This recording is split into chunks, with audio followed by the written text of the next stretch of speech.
தேவன் இணைத்ததை மனிதன் பிரிக்காதிருக்க கடவன் என்ற இந்த வசனம் வெறும் திருமணத்தை பற்றிய வார்த்தை மட்டுமல்ல, அது தேவனுடைய இருதயத்தில் இருந்து வந்த பரிசுத்த கட்டளை. இன்று உலகத்தில் சிறிய சிறிய காரணங்களுக்காக உறவுகளை உடைத்து கொண்டிருக்கின்றன. அன்பு குறைந்து, பொறுமை மறைந்து, குடும்பங்கள் சிதறி கிடக்கின்றன. ஆனால் தேவன் குடும்பத்தை உடைக்க அல்ல, ஆசீர்வதிக்க உருவாக்கினார்.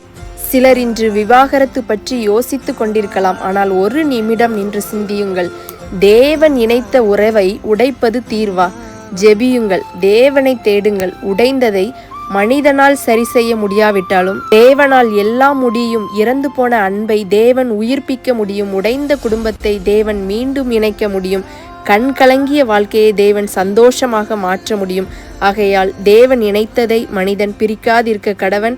உங்கள் குடும்பத்தை காப்பாற்றுங்கள், அன்பில் நிலைத்திருங்கள், ஜெபத்தில் உறுதியாயிருங்கள். ஆமேன்.